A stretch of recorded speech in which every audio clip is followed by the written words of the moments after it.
dikasihi dalam Tuhan kita Yesus Kristus. Apa kabar saudara?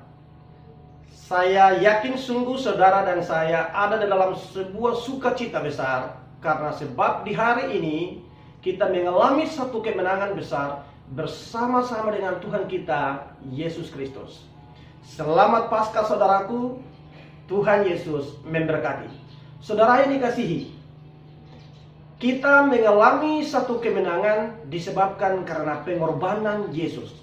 Tetapi saudaraku, ada hal penting yang perlu kita perhatikan jika kita mau diselamatkan dalam kematian dan kebangkitan Yesus Kristus. Apakah itu saudara-saudaraku yang dikasihi? Mari kita lihat bersama ketika Yesus mengalami penderitaan di tiang kayu salib. Ia berdoa sebagaimana yang tertulis di dalam kitab Lukas pasal 23 ayat 34. Ia berkata, "Ya Bapa, ampunilah mereka, sebab mereka tidak tahu apa yang mereka perbuat." Saudaraku, doa ini merupakan doa pengampunan bagi seluruh umat manusia. Dan dosa kita pasti diampuni. Tetapi saudaraku yang dikasihi dalam Tuhan kita Yesus Kristus, sebelum doa ini Yesus sampaikan di atas tiang kayu salib, Dia pernah juga mengajarkan kita tentang hal yang sama.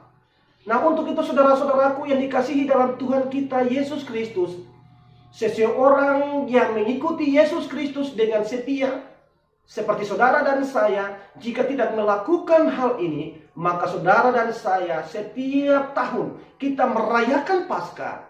Paskah itu tidak berarti bagi saudara-saudara dan saya. Tidak ada pengampunan dosa di sana jika nasihat Yesus ini tidak kita lakukan. Nasihat Yesus apakah itu saudara-saudaraku?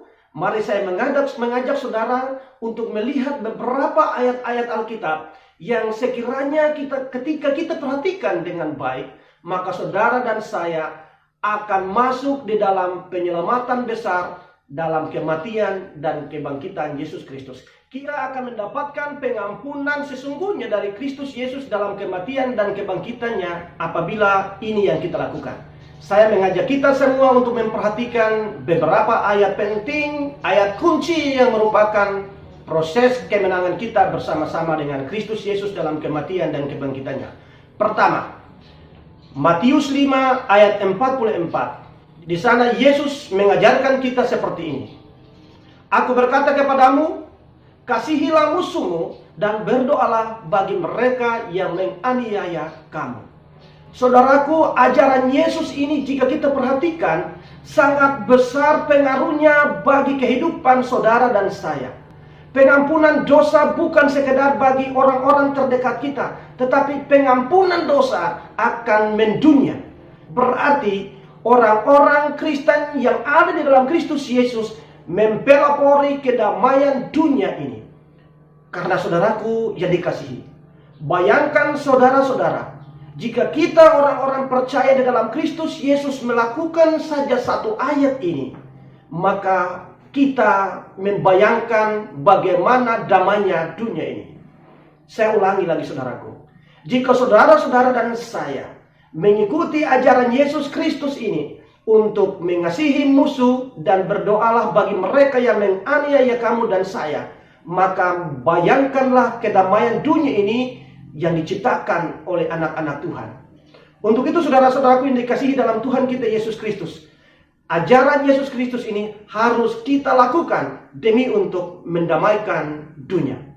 Hal yang kedua, ketika setiap waktu kita membaca Matius 6, di sana Yesus berkata di dalam ayat 14 dan ayat 15, di sana Yesus berkata begini saudaraku, "Karena jikalau kamu mengampuni kesalahan orang, Bapamu yang di surga akan mengampuni kamu juga." Dan dalam ayat yang ke-15 dikatakan, "Tetapi jikalau kamu tidak mengampuni orang, Bapamu juga tidak akan mengampuni kesalahanmu." Saudaraku yang dikasihi dalam Tuhan kita Yesus Kristus, begitu jelas bacaan firman Tuhan, ajaran Yesus bagi kita. Dan ketika kita perhatikan di atas tiang kayu salib, Dia berdoa meminta pengampunan kepada orang-orang yang menganiaya Dia. Dia berkata, "Ya Bapa, Ampunilah mereka sebab mereka tidak tahu apa yang mereka perbuat. Nah sekarang saudara-saudaraku yang dikasihi dalam Tuhan kita Yesus Kristus. Dengan demikian, jika saudara dan saya dalam perayaan Paskah setiap tahun yang kita rayakan, bahkan sampai tahun 2020 di saat ini kita rayakan Paskah bersama-sama dengan Kristus, Yesus Tuhan kita dalam kematian dan kebangkitannya. Jika saudara belum berdoa, seperti yang tertulis di dalam Matius 5 ayat 44, di mana Yesus berkata, "Aku berkata kepadamu, kasihilah musuhmu dan berdoalah kepada mereka yang menganiaya kamu." Saudaraku, jika itu saudara belum lakukan, dan ketika Anda belum melakukan seperti yang tertulis dalam Matius 6 ayat 14 dan ayat 15, maka saudara dan saya jangan mengharapkan untuk kita mendapatkan pengampunan dari Allah. Mengapa saudaraku? Karena ketika kita mengharapkan pengampunan dari Allah untuk menyelamatkan saudara dan saya, tetapi saudara dan saya masih menyimpan dendam, iri hati, dengki, marah terhadap saudara-saudara kita, maka pengampunan yang ketika Tuhan lakukan di atas tiang kayu salib dalam kematian dan kebangkitannya, saudara tidak memilikinya. Mengapa saudaraku? Karena kita setiap waktu melakukan propaganda iman. Mari kita lihat bersama dalam Matius 6 ayat 12. Dia katakan di sana bagaimana saudaraku? "Dan ampunilah kami akan kesalahan kami, seperti kami juga mengampuni orang yang bersalah kepada kami." Setiap waktu kita mengucapkan doa itu, saudara dan saya meminta pengampunan dosa dari Allah. Tetapi ketika untuk mengampuni saudara-saudara kita tidak sanggup melakukannya, maka itu sesungguhnya adalah penipuan iman di hadapan Tuhan. Propaganda iman semata. Untuk itu saudaraku, mari kita menjadi pengikut-pengikut Kristus yang setia. Tentu saudaraku, untuk mengampuni, memaafkan kesalahan orang yang telah menganiaya kita, yang melakukan ketidakadilan terhadap kita, tentu tidak mudah. Tetapi saudaraku, ketika Yesus sanggup memberikan contoh dan teladan, ia dipukuli, ia dianiaya, ia dicercah, dicaci maki, diludahi, semuanya ia terima dengan sukacita. Bahkan jalan salib pun ia melakukannya. Tetapi ia masih berdoa dengan penuh sungguh-sungguh di atas tiang kayu salib. Ia berkata, "Ya Bapa, ampunilah mereka, sebab mereka tidak tahu apa yang mereka perbuat." Bisakah kita berdoa seperti Tuhan kita Yesus Kristus? Tentu kita tidak akan sama seperti Tuhan kita Yesus Kristus, tetapi doa kita dan perlakuan kita pasti bisa sama. Mengapa? Kita adalah gambaran Allah di tengah-tengah dunia.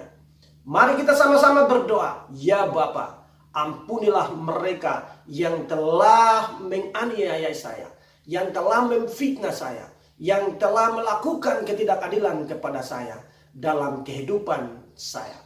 Kiranya Tuhan memberkati saudara-saudara di dalam merayakan Paskah ini, sehingga kita menjadi pemenang bersama-sama dengan Kristus Yesus Tuhan kita, Juru Selamat yang telah bangkit dari antara orang mati. Tuhan Yesus memberkati saudara-saudara dan saya. Amin.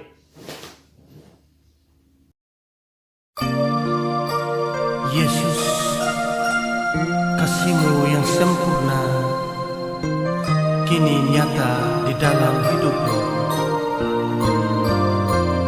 Kasih-Mu yang sempurna kini dapat aku miliki. Yesus, terima kasih atas pengorbanan-Mu di tiang kayu